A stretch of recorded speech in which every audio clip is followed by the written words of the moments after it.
यदि मैं कामधेनु की रक्षा करने के लिए युद्ध नहीं करता हूं तो ऋषिगण मुझे श्राप अवश्य दे देंगे। और यदि मैं युद्ध करके कहीं पराजित हो गया तो मेरा बड़ा अपमान हो जाएगा।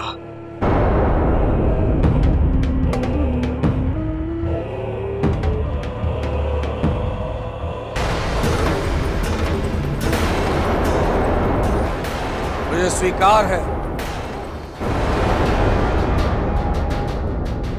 मैं युद्ध भी करूंगा और विजय भी मेरी होगी।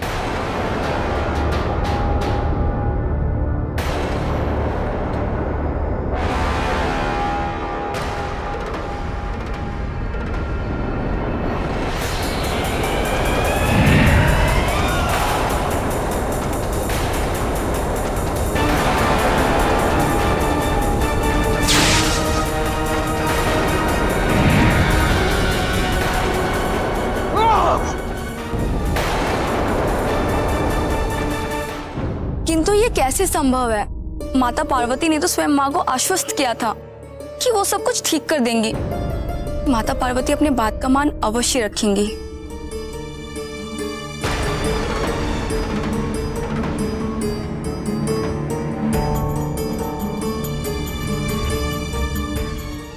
हमें ऐसी अनुभूति हो रही है कि कोई हमारा आह्वान कर रहा है।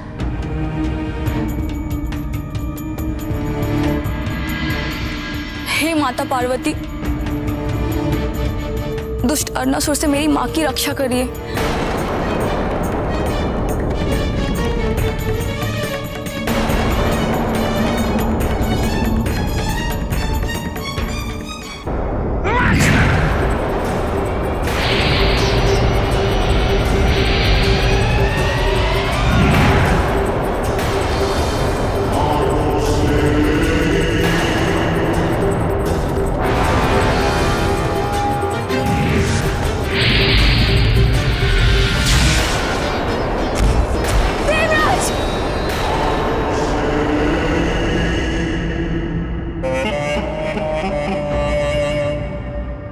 उठो देवराज,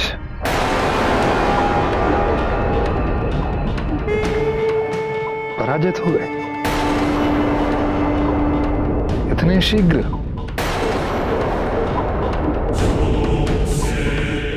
अब कामधेनु मेरे साथ जाएगी।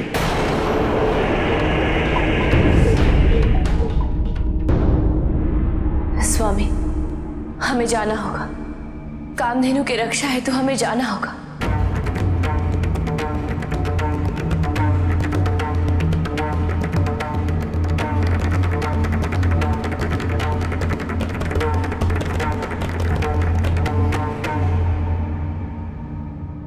पार्वती, स्वामी, जब आप दीर्घ विषाद की अवस्था में थे तब हमने कामधेनु को ये वचन दिया था कि हम उसकी रक्षा करेंगे। उचित समय आने पर हम हस्तक्षेप अवश्य करेंगे पार्वती। किंतु स्वामी, तब तक अरुणासुर कामधेनु पर अत्याचार करते रहेगा, जिस प्रकार उसने तत्व देवताओं पर किया था। पार्वती, तुम और मैं इस वन में एक उद्देश्य की पूर्ति हेतु आए हैं।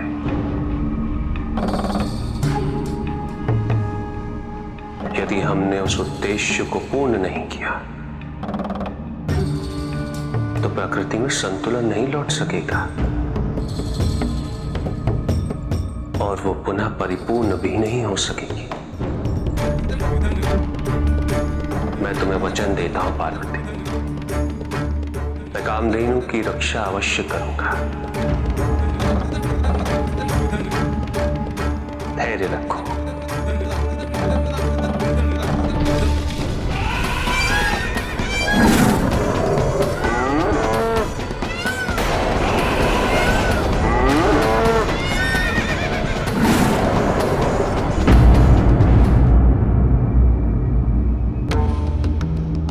शीघ्र ही अरुणासुर का सामना उसकी इच्छा के के अनुकूल पशुपतिनाथ से होने वाला है,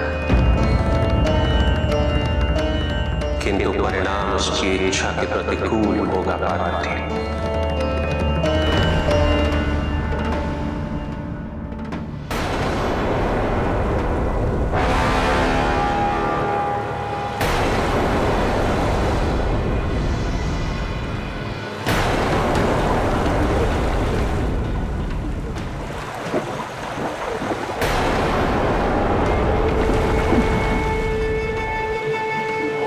छटपट छटपट छटपट।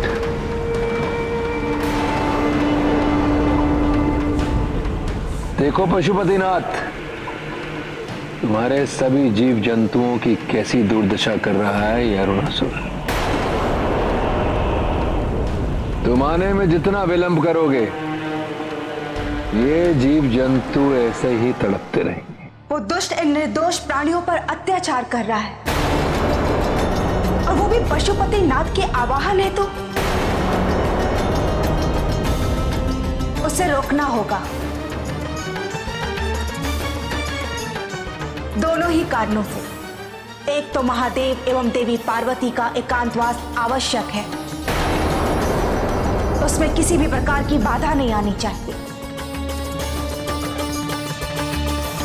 और दूसरा ये कि इन निर्दोष प्राणियों पर हो रहे अत्याचार को किसी को तो रोकना होगा। नहीं प्राणप्रिय, शांत हो जाइए। महादेव और देवी पार्वती के एकाकीपन का महत्व और उसकी अनिवार्यता हम भली भांति समझते हैं। धैर्य रखिए। प्रकृति को पुनः संतुलित करने का और इन पशुओं की रक्षा करने का एक मार्ग है, जिसका चयन मेरी बहन अवश्य करेंगी।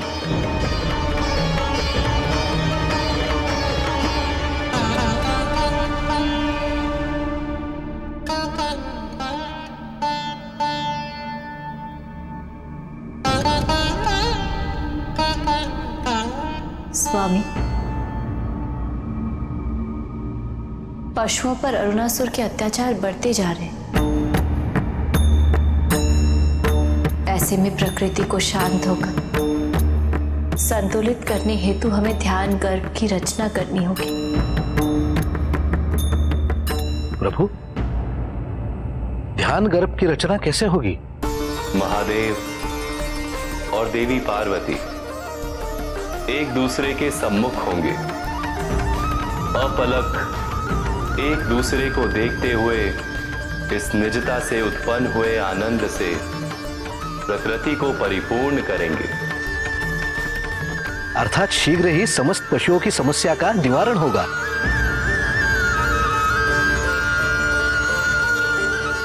किंतु एक और घटनाक्रम आरंभ हो चुका है।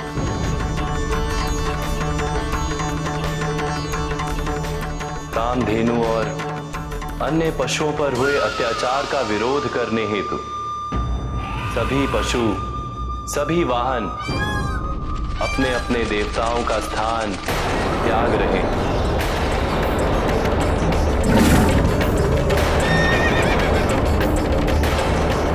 और वो तभी लौटेंगे जब उन्हें न्याय मिलेगा।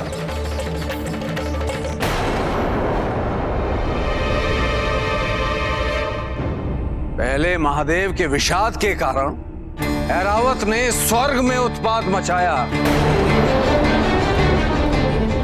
और अब तो इस अरुणासुर के कारण ऐरावत ने स्वर्ग ही त्याग दिया। किंतु कोई भी समस्या के समाधान के लिए कोई भी कर्म करता प्रतीत नहीं हो रहा है मुझे। अब मुझे ही कुछ करना होगा। नहीं देवराज,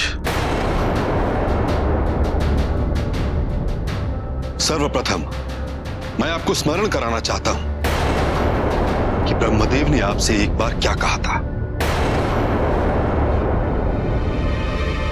क्या कहा था? कुछ परिस्थितियों में सबसे बड़ा कर्म होता है अकर्म।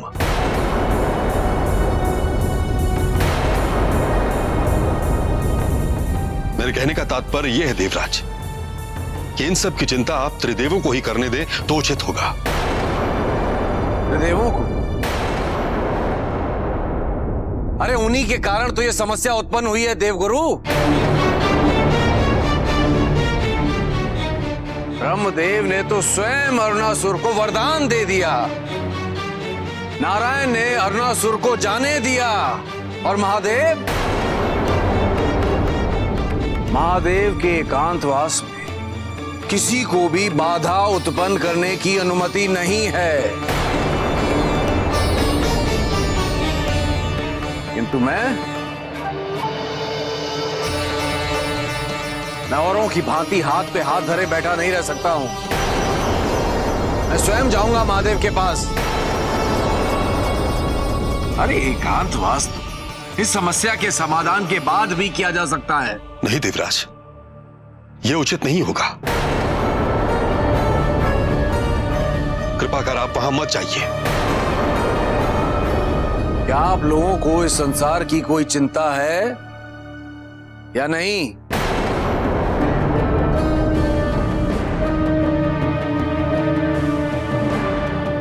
तो चलिए मेरे साथ।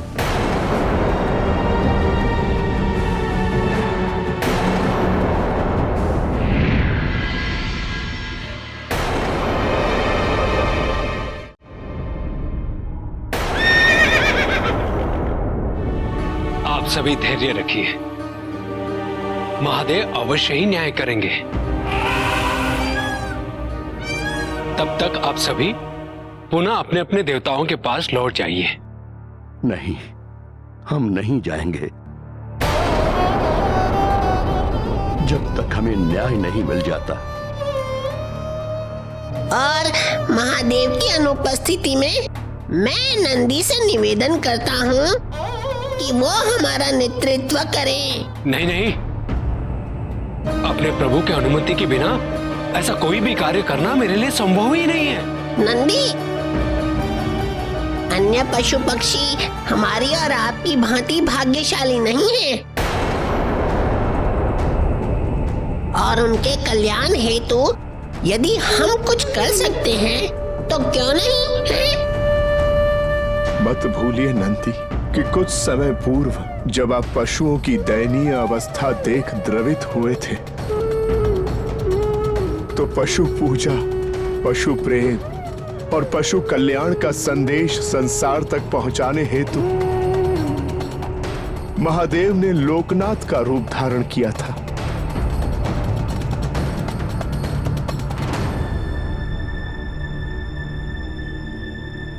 किंतु इस बार अरुणासुर तो अत्याचार की अति कर रहा है। हमारी माता कामधेनु को बंदी बना लिया है उसने। हम मौन कैसे रहें?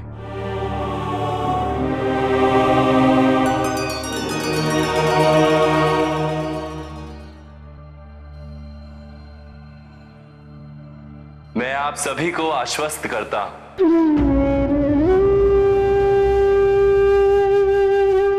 कि उचित समय आने पर महादेव न्याय अवश्य करेंगे।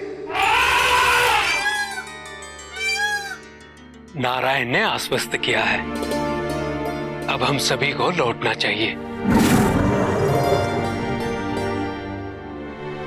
वैसे भी अपने दायित्व से विमुख होना हमें शोभा नहीं देता।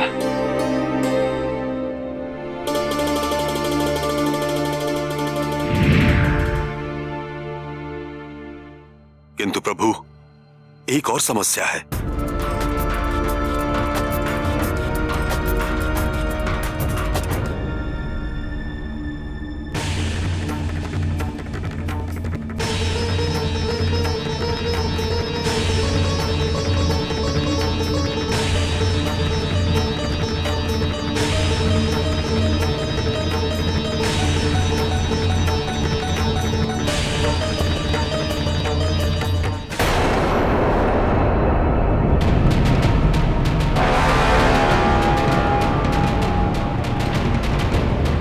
ये है वो कामधेनु,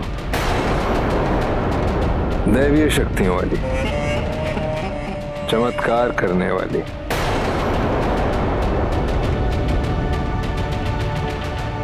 मैंने सुना है कि तुम सभी इच्छाएं पूरी करती हो। कृपा तो प्राप्त की जाती है अरुणासुर, उसे छीना नहीं जा सकता। तुझ जैसे दुराचारी को मेरी कृपा कभी प्राप्त नहीं होगी, मेरी अंतिम श्वास तक। मैं तुम्हारी पीड़ा समझता हूं, किंतु चिंता न करो, शीघ्र ही तुम अपने अंतिम श्वास तक पहुंच जाओगे।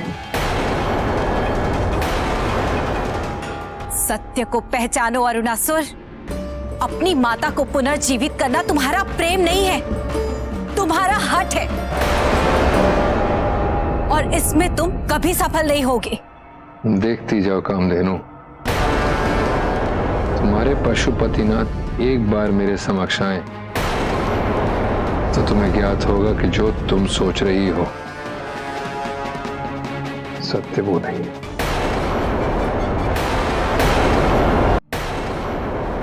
ध्यान गर्भ की स्थापना में किसी प्रकार की बाधा नहीं पड़नी चाहिए, और बहन पार्वती को वन में उपस्थित सभी देवताओं की अनुभूति हो चुकी है।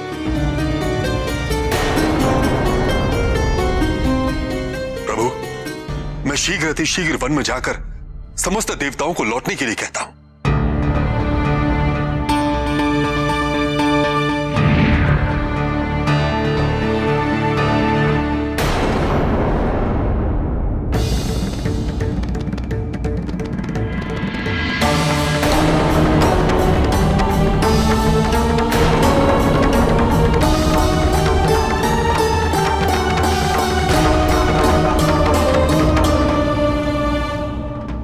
नहीं पार्वती, किसी की भी उपस्थिति से ध्यान भंग न होने दो।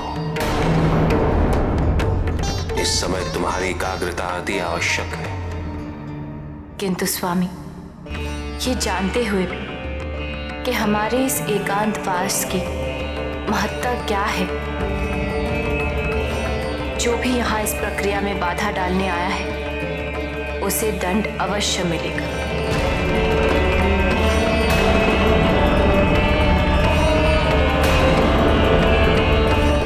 जो भी इस वन में आए हैं उन्हें इस वन का अंश बनकर यहीं स्थापित होना होगा।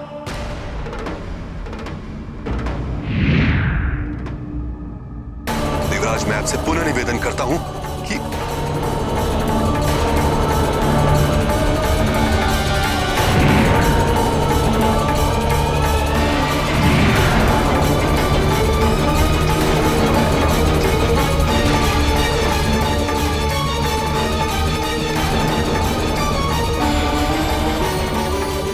माता, माता क्षमा कर दीजिए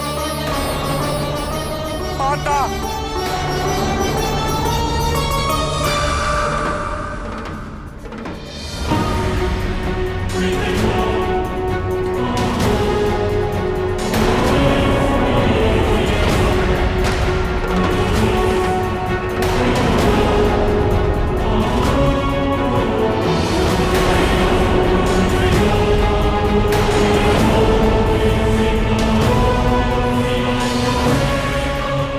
अंतिम श्वास का समय आ गया है कामधेनु।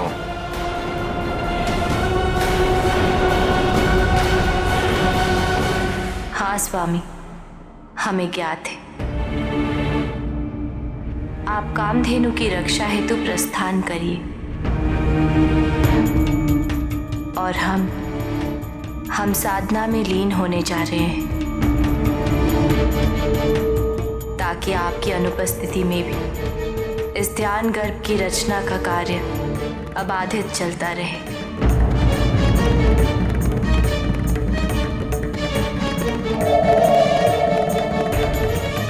महादेव, माता,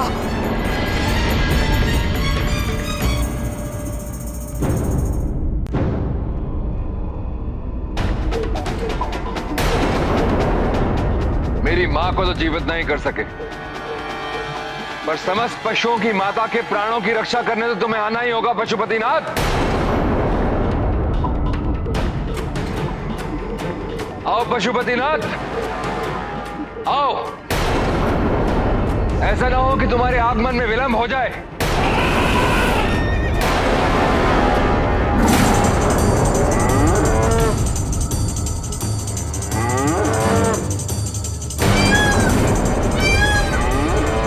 तुम सब मुझसे युद्ध करने आए हो,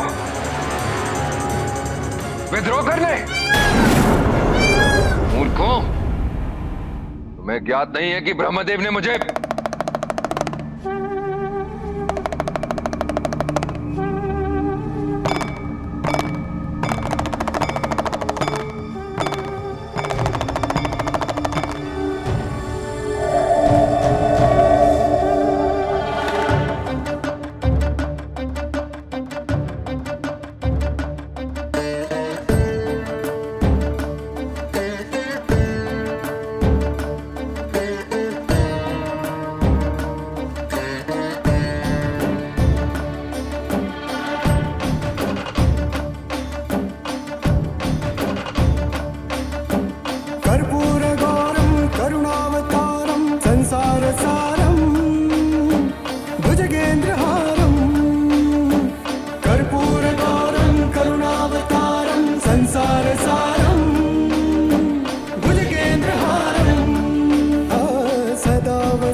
मैंने कहा था ना, वो आएगा।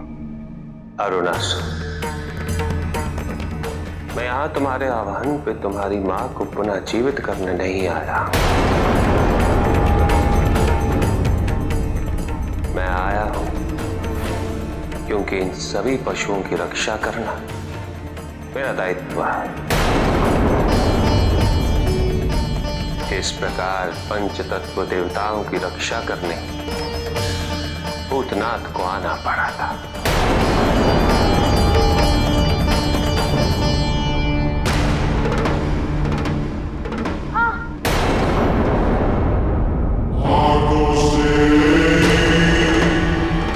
हम जिसे प्रेम करते हैं उसके आहत होने पर कष्ट होता है। प्रेम पर तुम्हारा दृष्टिकोण तुम्हारी मानसिकता की भांति विकृत है अरुणासुर। प्रेम वर्चस्व से अपितु आत्म समर्पण से परिभाषित होता है।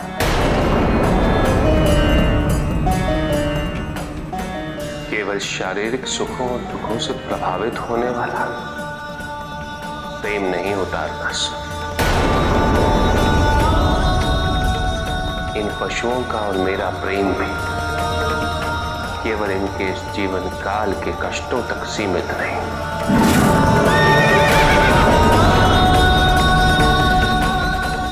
ये इस सत्य के प्रति जागरूक है अरुणासुर। इस जीवन काल के पूर्व भी मैं इनके साथ था और इस जीवन काल के उपरांत भी सदैव साथ रहूंगा।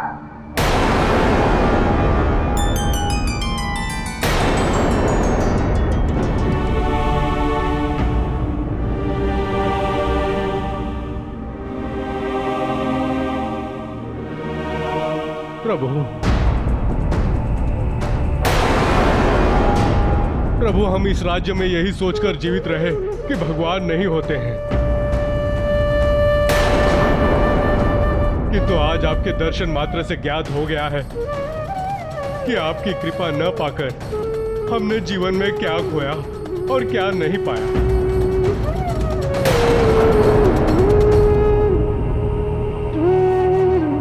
प्रभु, हमें भी अपनी भूल की अनुभूति हो गई है। यदि आज आपकी शरण में आने के लिए राजन हमें मृत्यु दंड भी दें, तो हम इसे अपना सौभाग्य समझेंगे। नहीं,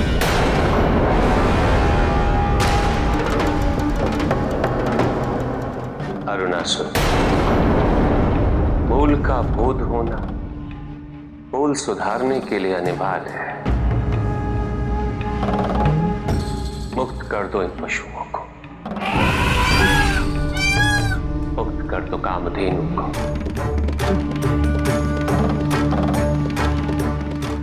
और इसी क्षण इन सभी पशुओं पर अत्याचार भी बंद कर दो।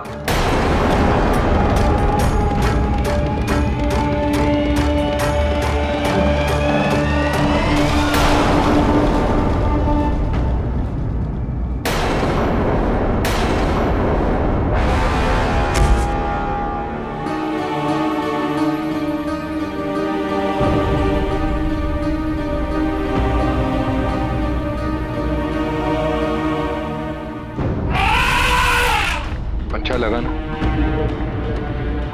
सुख का अनुभूति हुई ना जब अपने प्रियजन वापस मिले। मैंने इन्हें जीवन दान दिया। पशुपतिनाथ, अब तुम भी मेरी सबसे प्रिय वस्तु मुझे लौटा दो। मेरी मां मुझे वापस दे दो।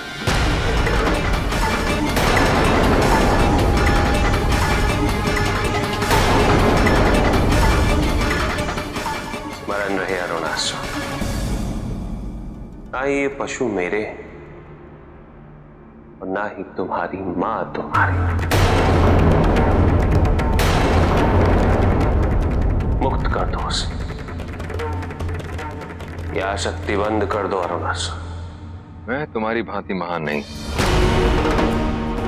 अनासक्त नहीं कि जिसने बिना संकोच अपने पुत्र का शीश ही काट दिया था। मुक्ति ही देनी थी उसे। फिर ये तो पक्षपात, अपने पुत्र को तो पुनर्जीवित कर लिया, किंतु संसार को विपरीत ज्ञान बांटते फिर रहे। अर्थात तुम्हारे प्रियजनों का पुनर्जीवित करना उचित है।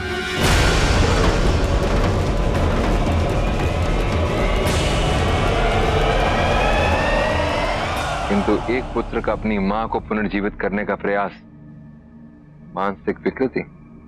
अरुणासुर,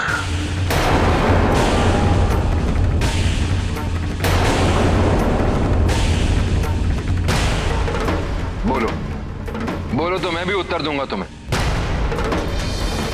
उत्तर दूंगा कि फिर ये नियति और ये प्रकृति पक्षपात से परिपूर्ण है।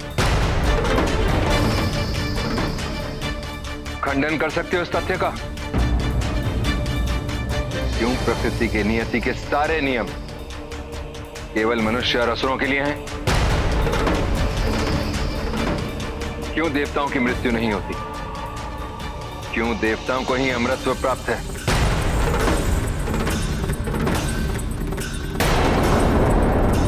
वर्चस्व की बात करते हो तुम। वर्चस्व के बीज तो तुम देवताओं ने ही बोए हैं। हमारी आराधना नहीं करेंगे तो ऐसा अनर्थ हो जाएगा। यज्ञ नहीं करेंगे तो देवता प्रसन्न नहीं होंगे। तुम क्या सोचते हो ये सभी तुमसे प्रेम करते हैं? नहीं, ये आतंकित रहते हैं।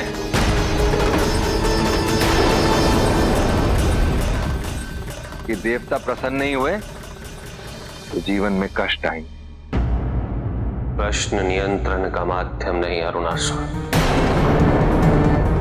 पूर्णता का वाहक होता है। प्रश्न का उद्देश्य यदि केवल अपने हट को, अपने दृष्टिकोण को प्रमाणित करना है तो उत्तर सदैव वही प्राप्त होता है तो तुम्हें पहले से ज्ञात है। वही उत्तर जो तुम्हारा अहंकार बारंबार सुनना चाहता है। और ऐसा व्यक्ति कभी भी अज्ञानता के अंधकार से मुक्त नहीं हो सकता है। और यदि प्रश्न का उद्देश्य जिज्ञासा है और भाव समर्पण का, तो ज्ञान का प्रकाश उस गहन अंधकार को चीर कर तुम तक अवश्य पहुंचेगा।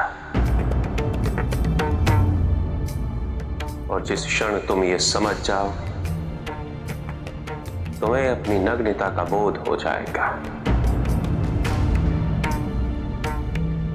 सभी शंकाएं दूर हो जाएंगी, हम मिट जाएंगे। तब तक स्मरण रहे अरुणासुर, प्रकृति कभी ये नहीं देखती किसने क्या खोया और किसने क्या पाया। प्रकृति का तो केवल एक ही नियम है, संतुलन। पुनः विचार कर लो अरुणासुर कि तुम अपनी मां को पुनः जीवित क्यों करना चाहते हो। कहीं ऐसा करके तुम उन्हें अपने पिता से कहीं अधिक कष्ट तो नहीं दे रहे।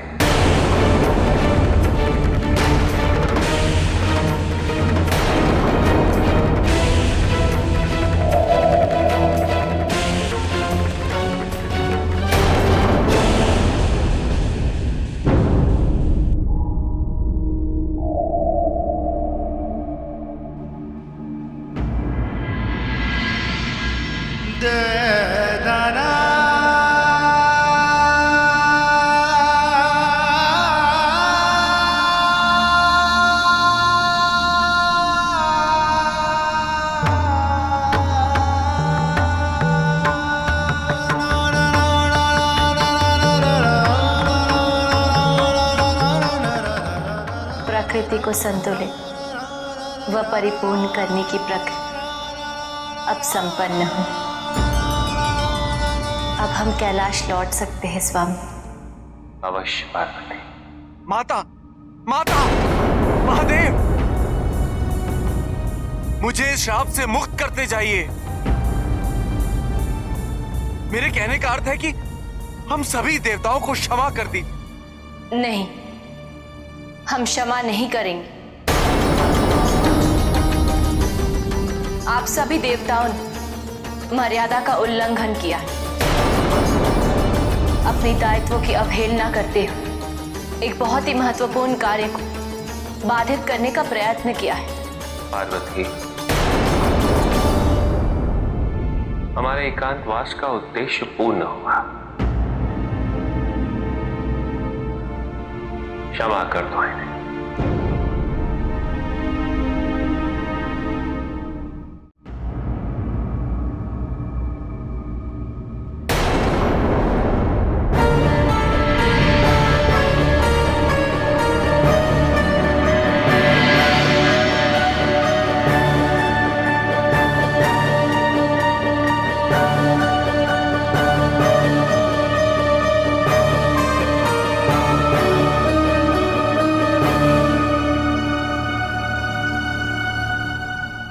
बड़ी भूल हुई माता, किंतु मैं क्या करता। पशुओं पर होता अत्याचार मुझसे सहन नहीं हो रहा था।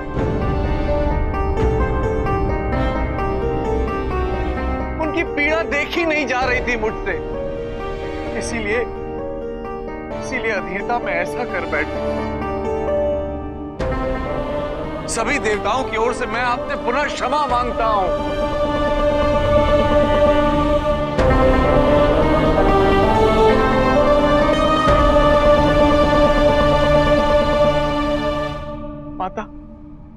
माता, आपने क्षमा किया ना?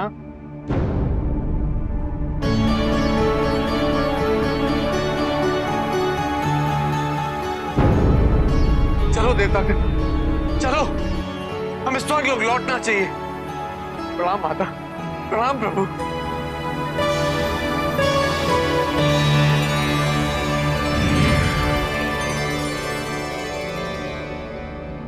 वन देवी,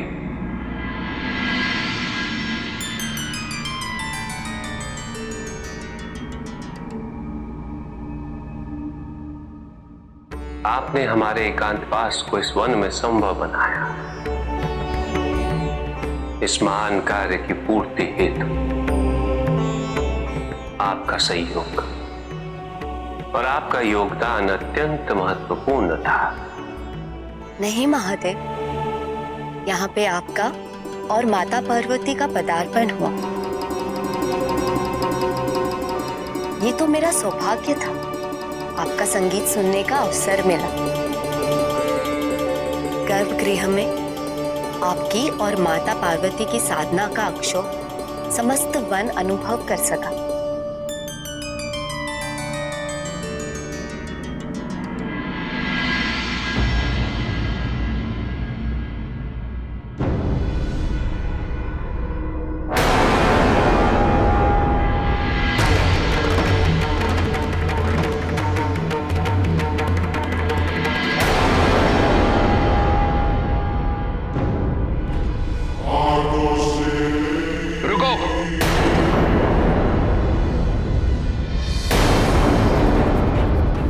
बिना मेरी अनुमति के यहां से जाने का दुस्साहस कैसे किया तुम सबने? यदि प्रकृति मेरी अर्धांगिनी होती तो मैं भी ऐसी बड़ी बड़ी बातें करता, ये भ्रम उत्पन्न करता कि कहीं कोई पक्षपात नहीं, संतुलन असंतुलन की मिथ्याओं में उलझा देता तुम सबको, वर्चस्व की व्यर्थता पर ज्ञान देता, जबकि मैंने स्वयं प्रकृति को अपने अधीन कर रखा होता उस महादेव की भांति।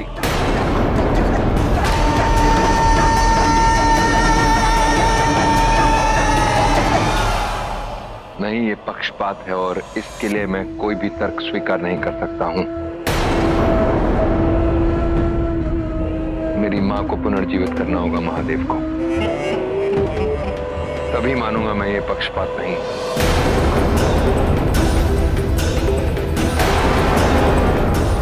और यदि महादेव ने स्वयं ये कार्य नहीं किया तो मैं ये अधिकार अपने बल से प्राप्त करके रहूंगा।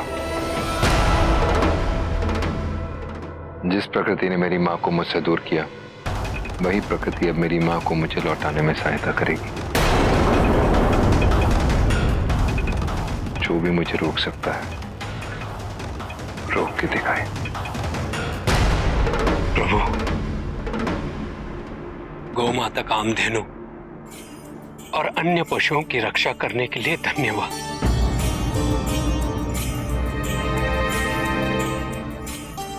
मैंने आपके अनुपस्थिति में सभी देवताओं के वाहनों का विरोध और उनका नेतृत्व किया, नारायण का आह्वान किया। उसके लिए मुझे क्षमा कर दीजिए प्रभु। क्षमा क्यों नंदी? तुम्हारे माध्यम से तो सभी वाहनों को अपनी पीड़ा व्यक्त करने का अवसर प्राप्त हुआ और तुमने नारायण का आवाहन किया तो केवल इसीलिए कि सबको आश्वस्त कर सको।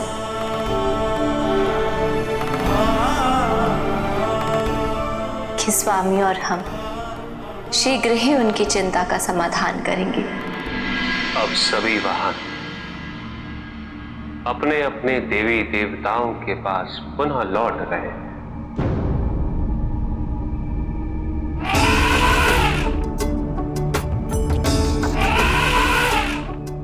रावत,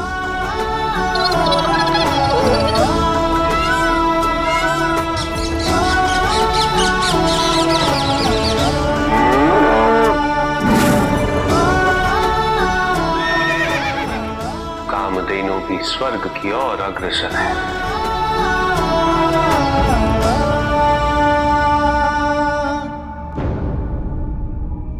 किंतु प्रभु, अरुणासुर ने सभी पशुओं को यह कहते हुए मुक्त किया कि अब आप उसकी माता को पुनर्जीवित करेंगे, किंतु आपने ऐसा नहीं किया। तो क्या ऐसे में अरुणासुर शांत बैठ जाएगा? अरुणासुर उस मार्ग पे आ चुका है नंदी, जिस पे चल के वो अपने अंत तक पहुंचेगा।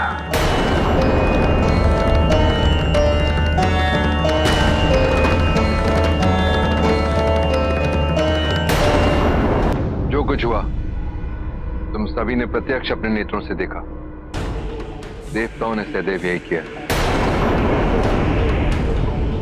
ब्रह्मा, विष्णु, गणेश, नारद और महादेव सभी ने तो कह दिया कि मेरी मांग अनुचित है। किंतु किसी ने भी मेरे प्रश्नों का उत्तर नहीं दिया। फिर मैं कैसे स्वीकार कर लूं कि जो वो कह रहे हैं वो सत्य है? नहीं, मैं नहीं मानता किसी त्रिशूल की शक्ति को, नहीं मानता त्रिदेव को।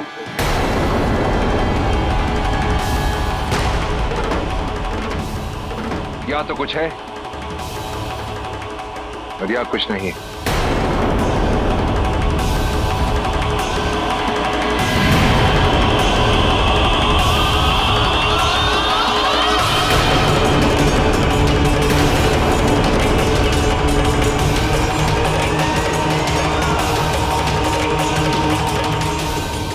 आज से समस्त लोगों में चर्चा होगी तो केवल त्रिशूलधारी अरुणासुर की होगी। त्रिशूलधारी अरुणासुर की! त्रिशूलधारी अरुणासुर की!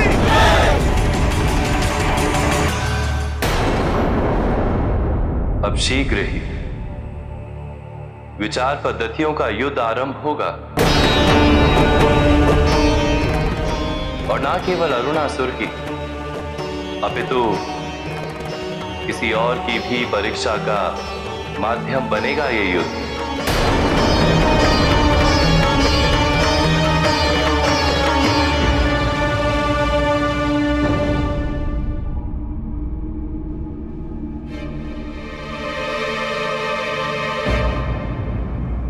आदेश दीजिए पिताजी।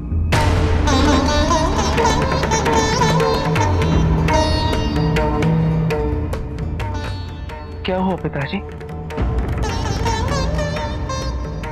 अरुणासुर कार्तिकेय, उसमें सामर्थ्य था अपने उत्थान का, किंतु वो अपने पतन की ओर अग्रसर हो रहा है। भूतनाथ, वैद्यनाथ और पशुपतिनाथ ने मेरी मां को जीवित नहीं किया तो क्या हुआ?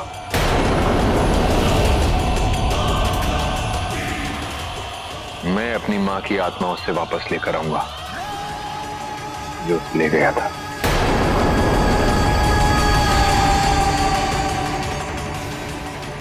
यमराज, ये पराजय है तो तैयार हो जाओ। अरुणासुर आ रहा है तुम्हें दंड देने। अरुणासुर का जो अपने मां के प्रति प्रेम है, जो आसक्ति है, उसे मैं समझता हूं पिताजी, किंतु जिस मार्ग का वो चयन कर रहा है वो उचित नहीं है। मैंने 5 तत्व देवताओं से यह सुना है कि अरुणासुर एक कुशल योद्धा है, किंतु वो योद्धा अपनी मां को वापस लाने हेतु अत्यंत अनैतिक रूप से लड़ रहा है। मुझे यह आभास हो रहा है कि मैं शीघ्र ही अरुणासुर से युद्ध करके उसे उचित मार्ग पर लाने वाला हूं।